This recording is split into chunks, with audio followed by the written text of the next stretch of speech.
Lo cierto es que el saber ha sido un instrumento de dominación a través de los siglos. Las clases dominantes, los grupos privilegiados en cada sociedad, han retenido como patrimonio privado las formas de sabiduría más sofisticadas según el nivel de cada tiempo. El muro de la riqueza y el muro de la sabiduría han sido los baluartes seculares para preservar el recinto de los privilegiados.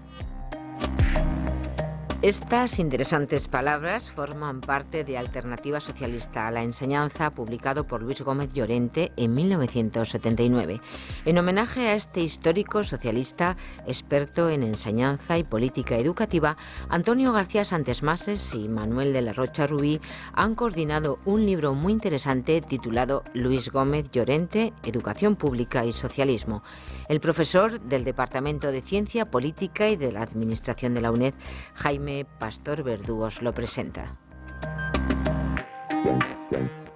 Hola, hoy vamos a hablar en el marco de la asignatura Representación Política y Sistemas de Representación de un libro de reciente publicación titulado Luis Gómez Llorente, Educación Pública y Socialismo, coordinado por Antonio García Santesmases y Manuel de la Rocha, y en el que escriben un buen número de personas que conocieron a Luis Gómez Llorente. Para hablar de ello tenemos aquí a nuestro colega Antonio García Santesmases, catedrático de Filosofía Política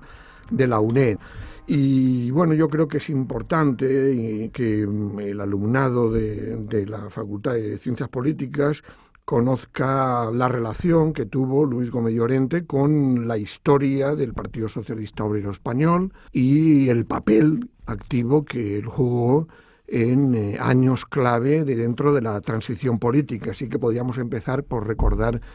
quién era y por qué es interesante que se conozca esta figura y el pensamiento que desprendió a lo largo de sus obras y de su práctica política. Bueno, pues antes de nada, muchas gracias por la invitación, Jaime. Que yo creo que coincide bastante bien con el título de la asignatura, representación, porque uno de los debates de aquella época donde tuvo más importancia era cómo debían representar, qué papel histórico debía jugar un partido socialista, qué intereses tenía que representar, qué papel debían jugar en esa representación de esos intereses, pues las elecciones, el Parlamento, los movimientos sociales, la acción dentro de las instituciones y la acción fuera de las instituciones. Pero por empezar por lo primero, pues sí, efectivamente, Gómez Llorente es una de las figuras más importantes, yo creo, en los años 70 en el Partido Socialista. De las 3 o 4 figuras más importantes, pues está naturalmente el secretario general de entonces, Felipe González, el vicesecretario Alfonso Guerra, pero había como algunos temas especialmente relevantes en la transición. Uno era el tema de la relación con la Iglesia, el tema de la educación, y fue pues Gómez Llorente de alguna forma el que coordinó la posición del Partido Socialista en ese tema. Y después también uno de los lugares donde se había mantenido el socialismo en los años del antifranquismo, pues era Asturias, ¿no? Pues siempre se dice Asturias, el País Vasco. Entonces Asturias pues pedía algún dirigente que tuviera pues una cierta relevancia, que pudiera encarnar la conexión con el socialismo anterior a la Guerra Civil, la vinculación de partido y sindicato, la importancia del sindicato minero, y aunque él había nacido en Segovia, pues él fue el número 1 por Asturias, se vinculó mucho a todos esos procesos. Y hay una tercera dimensión que en el libro aparece también, y es el antifranquismo. O sea, Gómez Llorente es un dirigente político que comienza muy joven, con 19, 20 años, en el movimiento estudiantil, hereda de alguna forma lo que han sido la batalla de miembros de la generación del 56, más conocidos literariamente, por ejemplo, por la Agrupación Socialista Universitaria, pero curiosamente es el que entra en relación por un lado y en confrontación por otro con el exilio. O sea, la primera confrontación con el exilio, que aparece en el libro relatada por Manuel Simón, es la que un miembro de las Juventudes Socialistas del interior, que es Luis Gómez Llorente, lleva un debate y por primera vez después del final de la Guerra Civil, alguien del interior habla en público en un congreso del exterior. Siempre se tenía mucha precaución por toda la cantidad de detenciones que había habido, y nada más y nada menos que tiene que confrontar o confronta con él en contra de la posición que defendía Gómez Llorente Indalecio Prieto, en su último congreso ya a los 2 años murió. Y eso pues era un chaval en aquel momento de 20 y 21 años, después fue discípulo de José Luis Aranguren, estuvo en los movimientos estudiantiles, por ejemplo, pues ahí aparece un trabajo de Juan Antonio Ortega, donde cuenta pues su confrontación con el decano de filosofía de aquella época, con Camón Aznar, el momento que ingresa en prisión, en fin, es una figura muy conocida en los años 60, en el ámbito educativo, en los años 70, y que en un momento determinado decide abandonar la política institucional en 1982. Pero juega un papel clave en esa etapa final de la lucha contra el franquismo, en la transición política que se abre y en el debate dentro del Partido Socialista, cuando Felipe González afirma claramente la necesidad de abandonar el marxismo como referente que aparecía en los estatutos, ¿no? Y a partir de ahí, bueno, pues algún colega vuestro, ¿no?, en este libro explicita cómo finalmente el desenlace de ese debate fue el Bad Godesberg español, ¿no? Es decir, realmente el giro ya radical, digamos, del socialismo del sur a lo que será el socialliberalismo, sin pasar por la socialdemocracia, diríamos, del norte, ¿no? Claro, en aquella época hay que distinguir, yo creo, lo que va del año 74, el Congreso de Surenso, a lo mejor del 72, que ya es el momento que dimite Llopis como secretario general y se produce la escisión entre lo que llamaban entonces históricos y renovadores, y lo que ocurre después de las elecciones del 15 de junio del 77. Como tú sabes mejor que yo, claro, las expectativas que había, pues nadie sabía muy bien qué iba a pasar en España. O sea, había gente que creía que se podía ir a un modelo italiano, de un fuerte partido comunista, un fuerte partido democristiano. Otros pensaban en un modelo francés de aquella época,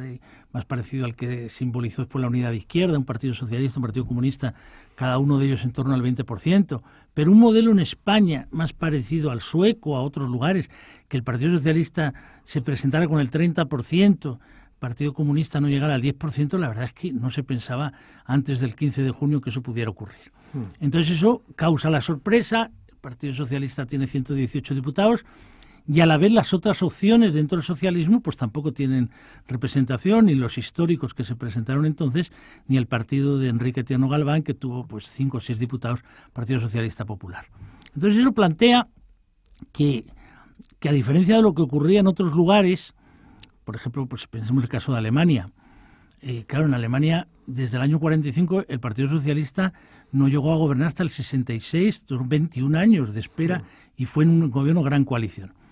Entonces, pues, bueno, en Italia, claro que la hegemonía era tener Partido Comunista. Pues tampoco se sabía muy bien qué podía ocurrir, pero no cabe duda que el Partido Socialista en aquel momento tiene unas expectativas de acción de gobierno, y en la interpretación de Felipe González todo eso se ve truncado por la campaña del 79, después de aprobar la Constitución, en el momento que Suárez advierte que dentro del Partido Socialista hay 2 programas. Un programa suave, moderado, progresista, que es el que se presenta a las elecciones, pero el auténtico programa, que es el que se ha aprobado en el 27 Congreso, en diciembre del 76, donde el Partido Socialista se sigue definiendo como un partido marxista, un partido anticapitalista, un partido favorable al control obrero, a la neutralidad activa, etcétera. Entonces, en esa perspectiva, Felipe González quiere que el Congreso, después de la derrota, y máxime teniendo en cuenta que las elecciones municipales han provocado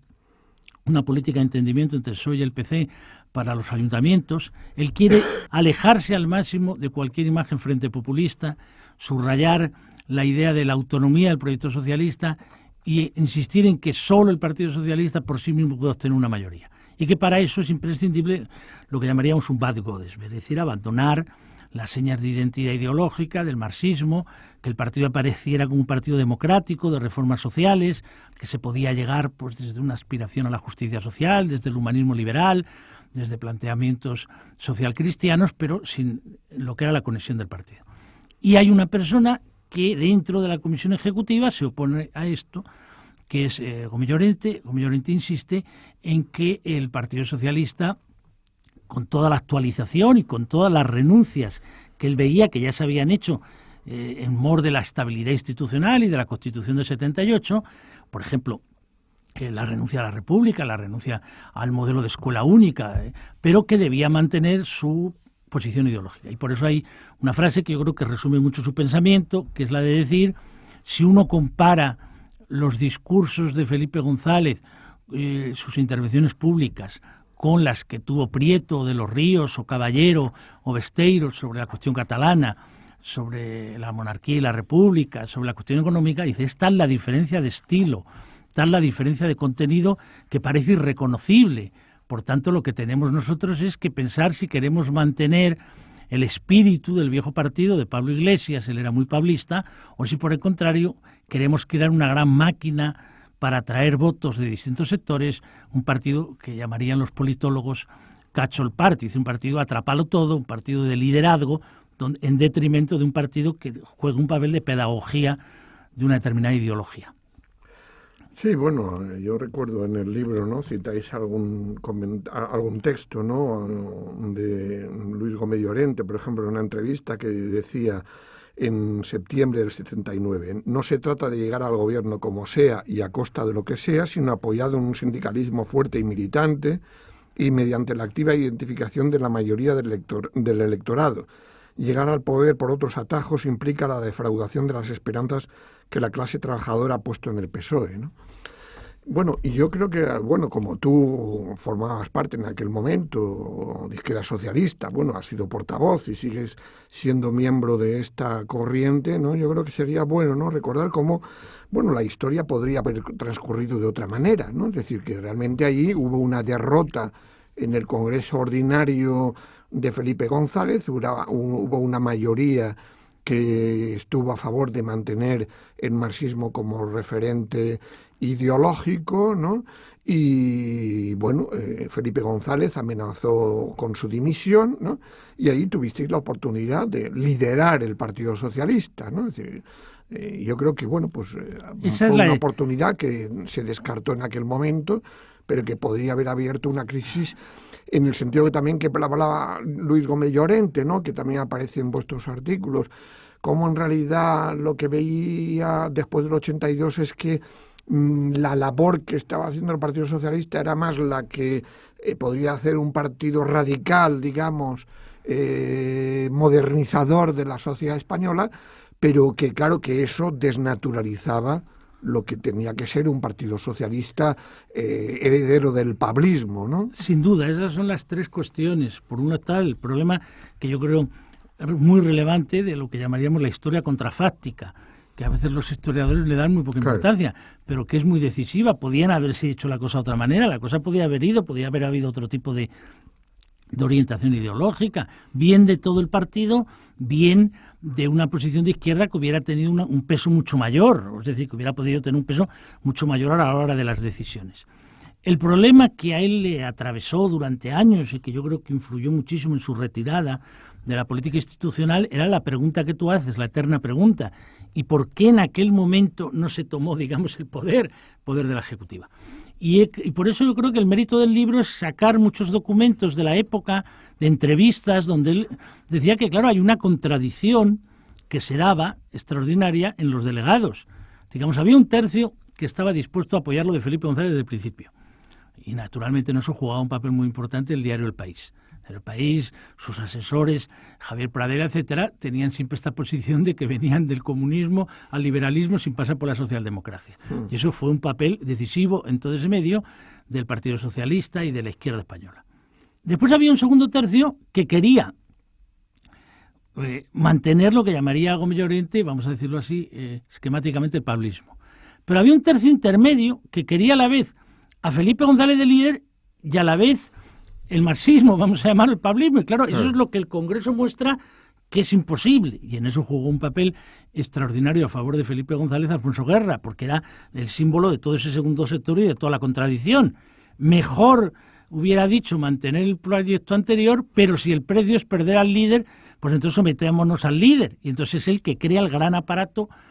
burocrático a favor del carisma de González, eso lo crea Guerra, esa es la capacidad. Y para crear eso, naturalmente, va marginando a las minorías, va sofocando el papel de las minorías, va restringiendo los derechos de las minorías, todo eso se cuenta en el libro, hasta el punto que hace realmente muy difícil en aquel momento la pervivencia de cualquier posición, ¿no? Ya después está el tercer momento. Claro, el tercer momento hay que interpretarlo desde lo que ocurrió el 23F, desde lo que ocurrió en el golpe militar y sobre todo de una cosa que vivió Gómez Llorente desde la mesa del Congreso, día a día. Él estaba de vicepresidente del Congreso, claro, el presidente era Landerino Lavilla, tenían una gran amistad, y que se derrumbó un CD, o sea que aquella imagen de que de pronto había una especie de vacío de poder, que unos se fueron a Alianza Popular, otros se fueron al PSOE, otros se fueron a casa, aquello no se había dado nunca, o sea, pensemos en la democracia cristiana de Adenauer o la democracia cristiana de Gasperi y lo que pasó en España con la UCD, y eso hace que efectivamente el Partido Socialista tiene de pronto un espacio inmenso hacia el centro y juega el papel de burguesía liberal, de burguesía democrática, de burguesía progresista, es decir, de un poco de ser la derecha democrática, que es en el fondo el gran proyecto, a mi juicio, de Felipe González durante años. Yo he discutido muchas veces con él en el Comité Federal durante años, y si había algo que él tenía claro es que la derecha de los años 80 y principios de los 90 no era equiparable al resto de la derecha europea, es decir, al Partido Conservador Británico o a la CDU alemana o al gaullismo en Francia, sino que ese papel en parte lo debía jugar el Partido Socialista, porque en España era una derecha mucho más dura, mucho más vinculada al franquismo, y por tanto ese papel supletorio, de suplemento, era el que tenía que jugar el Partido Socialista. Y como eso coincidía en parte con la idea de las burguesías periféricas del PNV y de Convergencia, durante años ese fue el gran trípode, el pacto del felipismo con Convergencia y el PNV frente al Partido Popular, frente a Alianza Popular primero y después frente a Izquierda Unida, que empieza a recuperarse ya, a mi juicio, a partir del 89 con el liderazgo de Anguita, con el 14D, con el referéndum de la OTAN, ya viene un nuevo liderazgo. Sin embargo, a lo largo de esos años, sobre todo en la segunda mitad, ¿no?, de los 80, está la confrontación abierta con los sindicatos, con la propia UGT, ¿no? Ahí hay, bueno, Luis Gómez Llorente en el 83 ya había abandonado la política activa, pero sí que hay discretamente, digamos, una identificación, parece, ¿no?, de Gómez Llorente. Cada vez mayor. Yo por eso ahí saco el texto que hombre, era muy simbólico, ¿no?, de cuando hicimos un homenaje a Nicolás Redondo cuando cumplió 80 años, para recordar lo que había sido el papel de la UGT en los años 80, en la confrontación con los gobiernos de Felipe González, que había sido tan denostado Nicolás Redondo y tan atacado, todavía sigue siendo atacado por todos los felipistas como el gran responsable de todo aquello. Pues entonces dijimos, bueno, pues que haga Gómez Llorente en la conferencia inaugural del homenaje, un homenaje parecido a este, que lo que pasa es que después no se publicó como libro. Y entonces ahí él cuenta, como muy en esas cosas que le gustaban a él, muy simbólicas, de cuando llegaron los restos de Lauro Caballero a Madrid, que hubo una manifestación impresionante, mucho mayor de lo que nadie podía imaginar, que entonces Nicolás Redondo dijo al final, esto nos exige un compromiso, ser fieles a este legado de este hombre que dedicó la vida a la clase trabajadora, etcétera. Y que entonces Gómez Llorente termina, yo tengo que decir que tú, Nicolás, y tu equipo sí fuiste fiel a ese legado. Claro, era como decir los que no habían sido fieles. Pero efectivamente él cada vez más se vincula, en su caso concreto, al sindicato de enseñanza, la FETE, que es el que ayudó a hacer este libro, pero no solo a eso, a las publicaciones de la Escuela Besteiro, a recuperar las figuras históricas del socialismo y a identificarse con la posición de Redondo y, bueno, pues con las batallas que iba dando la UGT, de mantener el no a la OTAN, de propiciar la unidad de acción con comisiones de cara al 14D, que ahora cumplimos 25 años, y eso va creando una simbiosis entre los que éramos portavoces de Izquierda Socialista y la dirección de la UGT de aquella época, de Nicolás, de Zufiaur, de Saracíbar, que fue pues de una desconfianza mutua al principio, de una cierta distancia, a una coincidencia cada vez mayor. Bueno, y volviendo a la transición, yo creo que hay que recordar, ¿no?, cómo ese debate en torno al marxismo, en torno al nuevo proyecto del PSOE, al liderazgo de Felipe González, se da paralelamente al que se abre en el Partido Comunista de España, ¿no?, en torno al abandono del leninismo, que va asociado a la política que está desarrollando Santiago Carrillo en esos años, ¿no? Es decir, y bueno, evidentemente ahí también se ve la posición activa de los grandes medios de comunicación y sobre todo del país, ¿no? A favor de esa ruptura, ¿no? Simbólica, ¿no? Con el leninismo, ¿no? Entonces, claro, ¿cómo veías tú también veías ese debate dentro del Partido Comunista? Bueno, el país tenía como periódico una habilidad extraordinaria para denostar a los disidentes del PSOE y para elogiar hasta de infinitum a los disidentes del PC. O sea, cuanto más disidentes eran del PC, más elogios del país; cuanto más disidentes eran del PSOE, al ostracismo. Hubiera sido Tierno, Gómez Llorente, Bustelo, Castellano, después Nicolás Redondo, después el propio Alfonso Guerra le tocó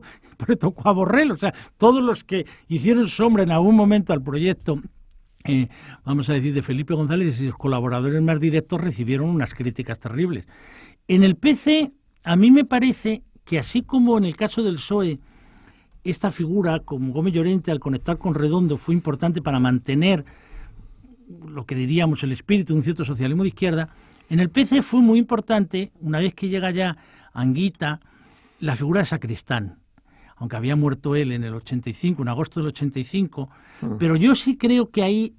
ellos logran dar una conexión con los movimientos sociales, con el movimiento por la paz, con el movimiento contra la OTAN, con el movimiento ecologista, un poco lo que fue mientras tanto, que le permite a la dirección del PC respirar un poco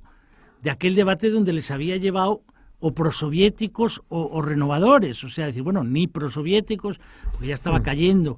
además la Unión Soviética, e intentar recuperar ahí. Pero no cabe duda que durante mucho tiempo, hay una frase que siempre recuerdo de Gómez Llorente, cuando discutíamos muchísimo, conversando por las calles o en su casa, me decía, pero Antonio, es que ellos no eran comunistas propiamente, la mayor parte de ellos eran antifranquistas.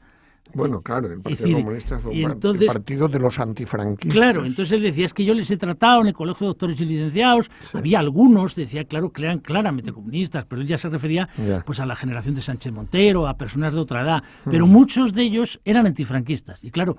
esa circunstancia de que de pronto ver que el partido que acababa de llegar tenía tantos diputados y ellos no, pues eso fue terrible, ¿no? Y al final pues se produjo toda esa crisis,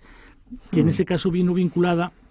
en la idea del abandono del leninismo, pero que había muchísimas cosas más, ¿no? No, claro, yo creo que se podría decir, ¿no?, que de alguna manera en esa lucha por la hegemonía en la transición, pues hay una adaptación creciente, ¿no?, a las exigencias por parte del bloque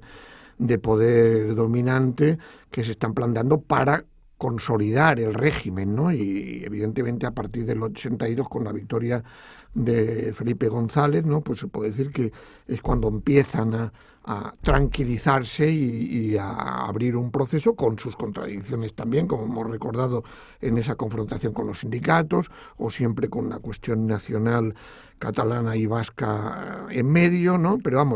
claro, tú recuerdas ahí también, claro, ese transformismo que se da en el Partido Socialista, ¿no? Es decir, como le comentas a Luis Gómez Llorente el libro de los socialistas de élite, ¿no? Es decir, ha habido realmente lo que también en términos politológicos llamamos, ¿no?, creyentes y arribistas, ¿no? Es decir, como los creyentes dentro de ese partido han perdido peso cada vez más, ¿no? Y en cambio, bueno, pues esos arribistas han logrado también conocer una movilidad social ascendente importante, ¿no? Es que eso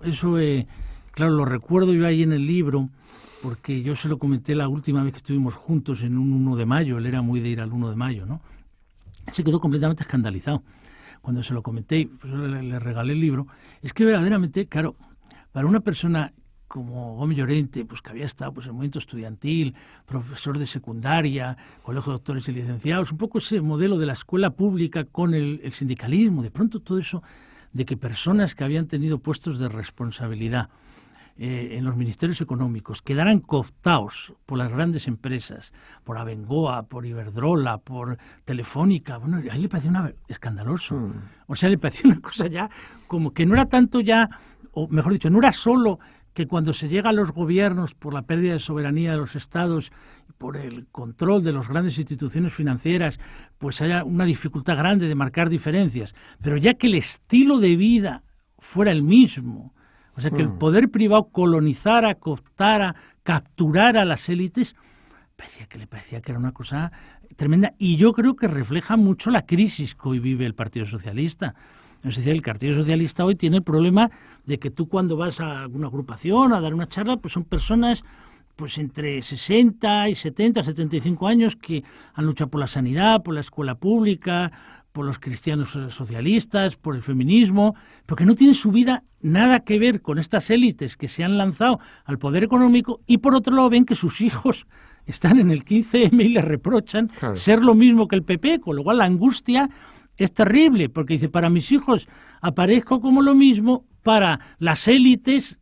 pues se han ido a otro mundo, al mundo de los grandes centros de poder económico, de las grandes escuelas de negocio, de los consejos de administración, y claro, eso hace muy difícil recuperar esa credibilidad, y fue una de nuestras últimas conversaciones con Gómez Llorente cuando le llevé el libro, y que él me decía, todavía me acuerdo en el autobús, volviendo el 1 de mayo, mira Antonio, nos hemos confundido mucho, pero algunas cosas las vimos claras. Ese camino llevaba a una desnaturalización radical del socialismo. Iba a provocar al final un cambio en la propia forma de vida, que es lo que se estaba viendo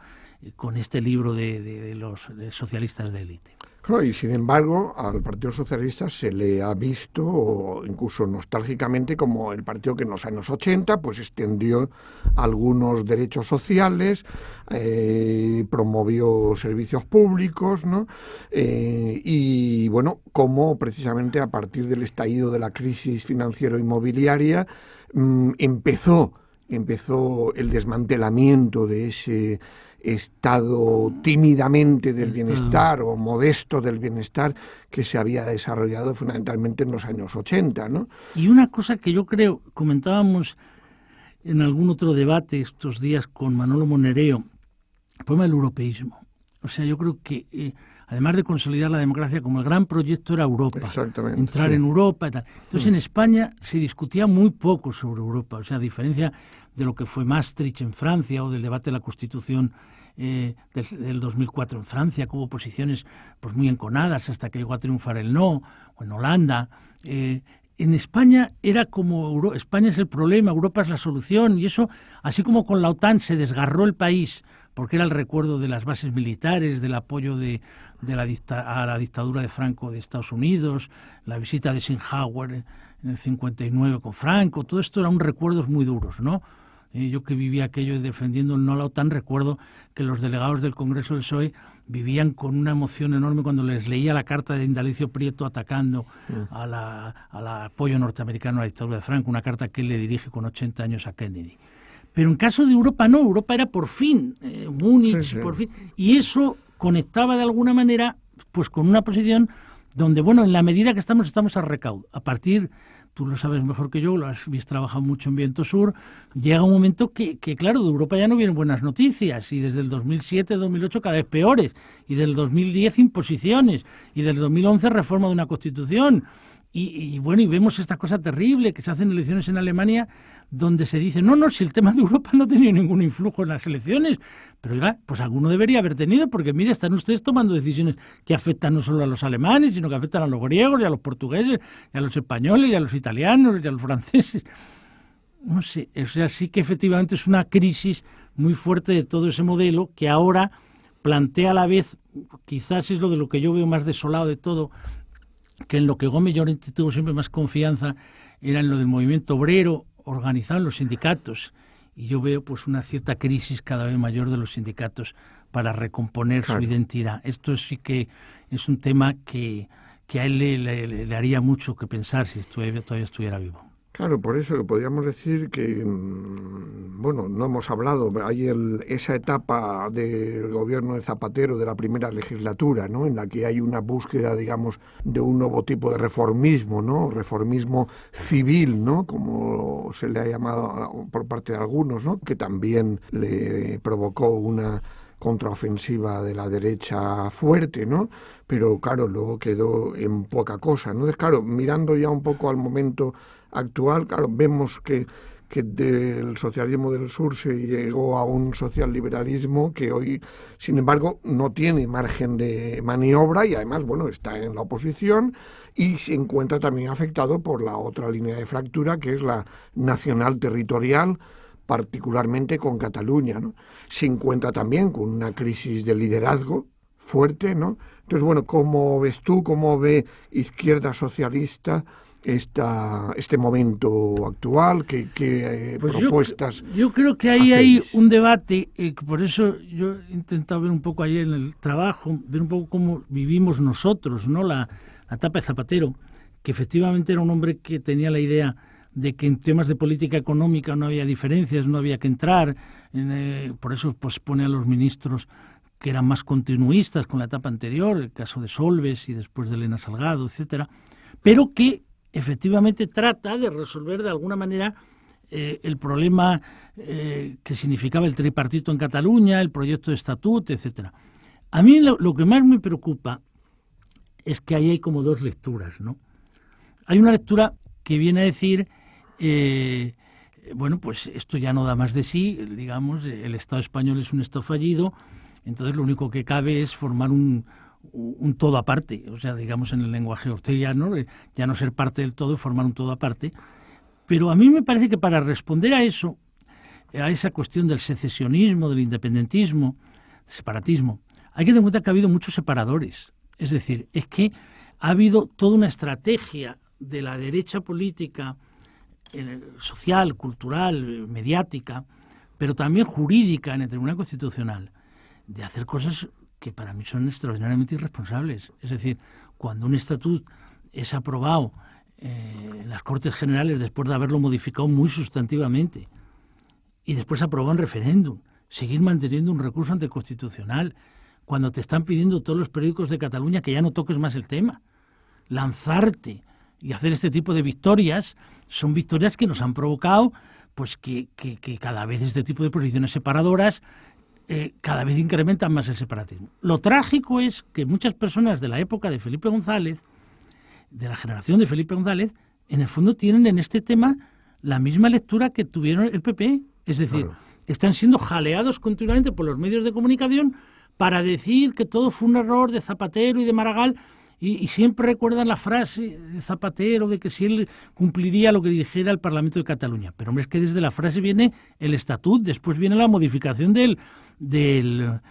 Parlamento español, y después viene una votación donde Convergencia y el PSD votaban que sí, pero Esquerra Republicana que no, y el PP que no. Entonces, mire usted, ese era un punto de acuerdo. Como ustedes dinamitaron ese acuerdo, ahora han provocado que Convergencia esté más cerca de Esquerra Republicana y que el nacionalismo español logre atraer a miembros de esta vieja guardia a su posición. Ahí hay una cultura distinta, que era la de la nación de naciones, que era la del federalismo, que Gómez Llorente conocía bien por el tema de Anselmo Carretero. Y bueno, esa es la posición que ha tenido Izquierda Socialista, porque es una posición donde hay personas pues muy vinculadas a la antigua Federación de Partidos Socialistas, que siempre han tenido eso como una señal de identidad. Por ejemplo, las personas de Joan Garcés, Vicent Garcés, las personas del País Valenciano, Vicent Garcés es el que ha estado en la política más activa, y se ha defendido esa posición, por eso la conexión con el PSC. Pero el problema que tenemos los federalistas es que no sé si llegamos a tiempo o estamos desbordados ya por dos nacionalismos que cada vez tienen más fuerza. Además de definir el federalismo, que habría que hacer un esfuerzo grande, claro. Pero es que yo veo que el otro va teniendo una fuerza cada vez mayor en los dos lados. Y en cualquier caso, una opción federal parece que exigiría previamente consulta. Porque una cosa es el derecho a decidir y otra es el contenido de la decisión. Claro. Tú puedes decir, mire usted, yo es que el derecho a decidir para mí es que me voy. Bueno, eso es una posición. Pero puedes decir, no, es que yo no quiero que nadie se quede si no es sin su asentimiento. Entonces, ¿cómo logro yo testar esa opinión? Pues hay muchos casos, lo de Canadá, lo de otros lugares, donde se puede estudiar, donde se puede investigar. Pero vamos a seguir planteando que todo fue un error de Maragall Zapatero y que eso no tiene que ver nada con el socialismo, pues es desconocer la historia de España completamente y cavar la propia tumba. Eso es lo que yo veo. ¿Tú ves posible recomponer una socialdemocracia a escala europea? Lo que ha ocurrido ahora en Alemania en las elecciones, que parece que le van a proponer desde la democracia cristiana un gobierno de coalición. ¿Tú crees que eso ayudaría a recomponer la socialdemocracia o al contrario, lo que haría sería reforzar un bipartidismo? Puede que ayudara en algunas cosas concretas de la política alemana, de cara a la recomposición de un proyecto socialdemócrata a nivel europeo, es una noticia muy mala. Claro. Porque, claro, ir a unas elecciones europeas cuando tú formas parte de una gran coalición, ya ves que, y sobre todo si quieres que sea el candidato alemán el que sea el que encabece, digamos, ese modelo, estando en un gobierno de gran coalición, tiene atadas las manos. O sea que yo creo que eso debían meditarlo, debían valorarlo, debían enjuiciarlo. O sea que, pero a mí lo que me preocupa también mucho es que los sindicatos no hayan logrado hacer acciones a nivel europeo que sean acciones que logren ser puntos de inflexión. Eso es lo que yo veo que hace que seguimos en fronteras nacionales, mientras que el capital está cada vez más transnacional, dominando los estados y haciendo que el movimiento obrero no tenga esa capacidad de respuesta. No, y además teniendo en cuenta que la crisis está afectando también a la credibilidad de los sindicatos, ¿no? Claro. Bueno, pues muchas gracias, Antonio, por este diálogo en torno al libro de Luis Gómez Llorente y a la crisis de la socialdemocracia, que en el caso español pues ha sido un partido que ha jugado un papel fundamental en la conformación del régimen político vigente. Gracias. Muy bien, pues muchas gracias.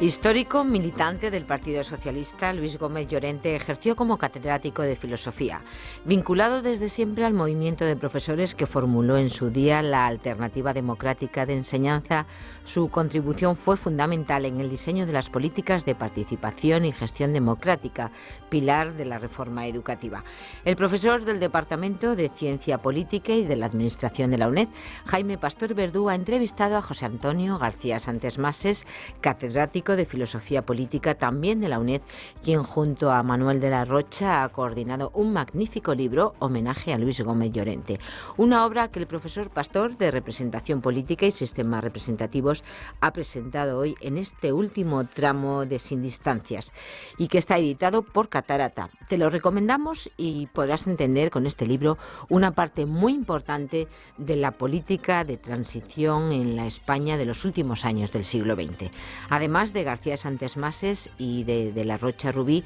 ha contado con la pluma de Alfonso Guerra, José Torreblanca, Alejandro Tiana, Nicolás Redondo Urbieta, Alfredo Pérez Rubalcaba o Cándido Méndez, entre otros. En este punto nos despedimos. Os agradecemos vuestra fidelidad y os recordamos que puedes escuchar la UNED todos los días a esta hora y siempre que lo quieras en YouTube y también desde el canal .uned.es y en el podcast de Radio Televisión.